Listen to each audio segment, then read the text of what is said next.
Hello everybody, Hassan here, engineer, MBA, and investor. And in today's video, I want to talk about Bitcoin, the president of El Salvador stating that he wants the country to be the first country to adopt Bitcoin as legal tender.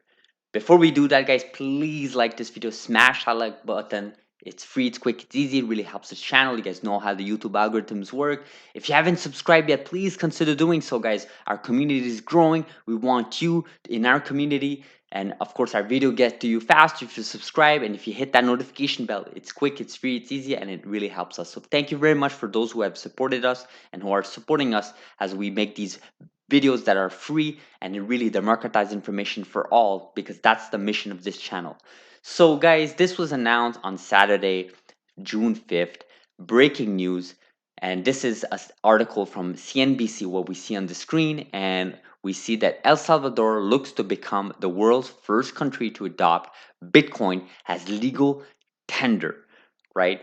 So, a few notes here. El Salvador is a country of about 6.5 million people. I didn't even know El Salvador meant the savior in English. So that's quite interesting.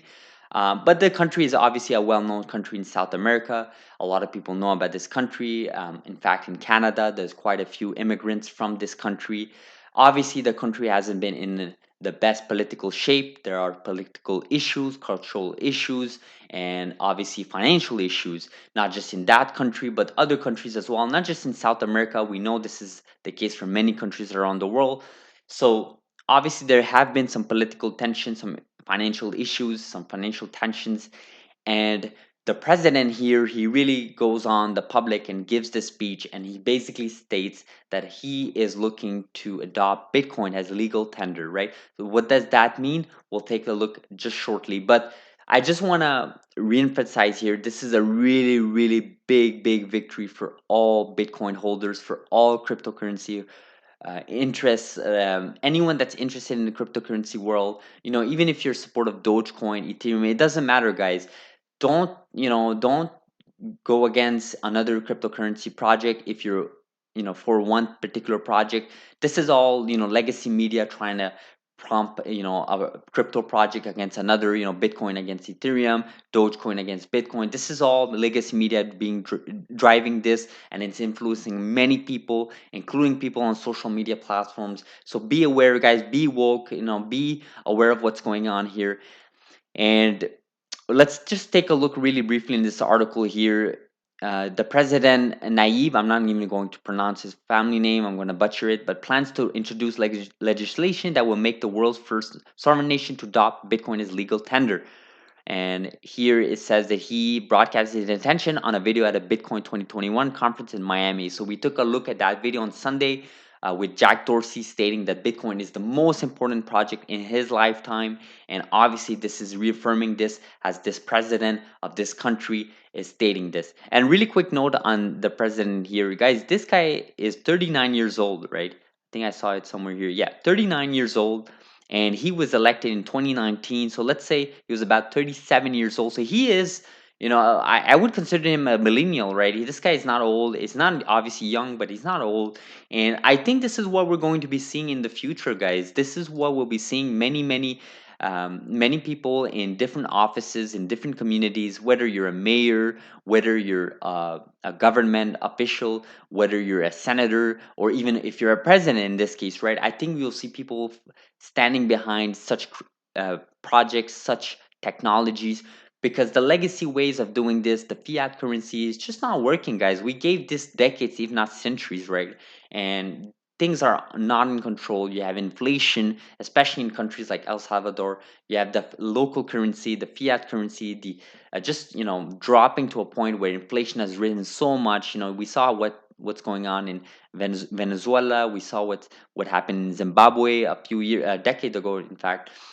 So many countries, we see what's happening in Turkey, right, with the lira, and obviously with Lebanon, what's going on as well there. So a lot of fiat currencies are dropping, and this is because policies are not implemented properly. You're giving powers to certain institutions, certain constituents, like specific parties that have full power to basically print money and they could be justified. Many of this, is justified. I don't think people just go on to print money just to make money out of the blue. I think there are reasons behind it. They want to support communities, they want to support programs, they want to implement certain policies. We talk about budgets and so on.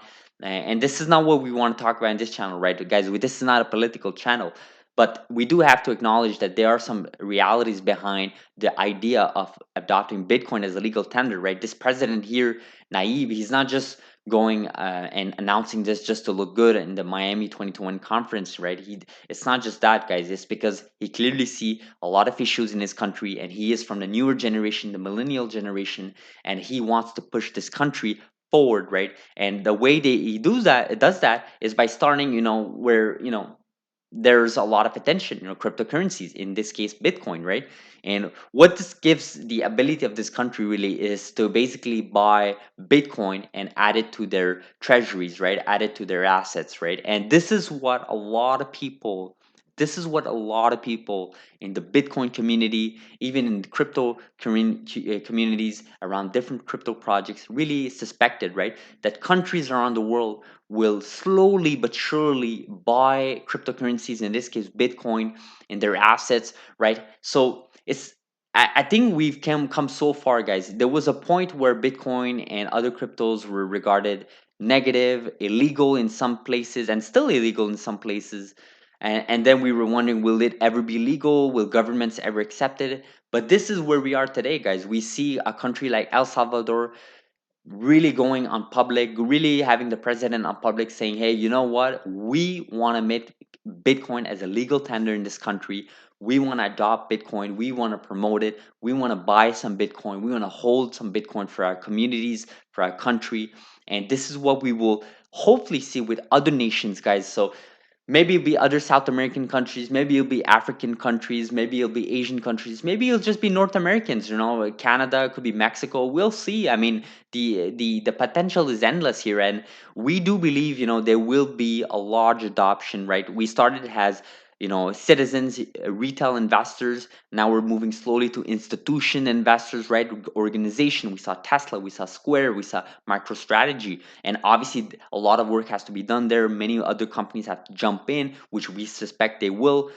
But now we're seeing governments, right, official, and this is when this topic gets really heated, guys. This is where Bitcoin is now cemented as, you know what, it's no longer just about illegal versus legal, right? It's about how many countries and how fast can they adopt it. Because don't forget, there is 21 million Bitcoin limited supply, no matter what, right? This is hard coded.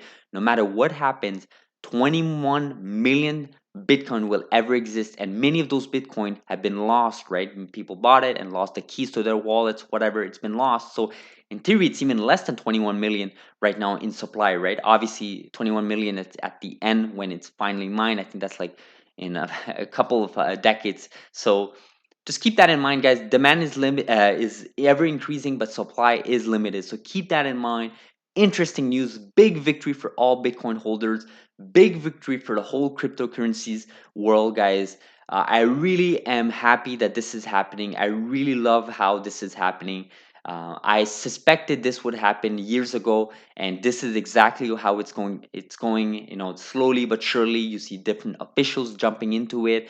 You have the mayor from Miami, Francis, big supporter of Bitcoin. You see the senator of Wyoming in U.S., Senator Loomis. She's a big supporter of Bitcoin as well. And then slowly and surely, guys, not just billionaires, not just millionaires, but you'll see government officials and you'll see communities adopting cryptocurrencies for all sorts of use cases. So hopefully you guys like this video. Like this video if you liked it. Smash that like button. Subscribe if you haven't. And we'll see each other in the next video. Thank you very much. And we'll see each other. Thank you.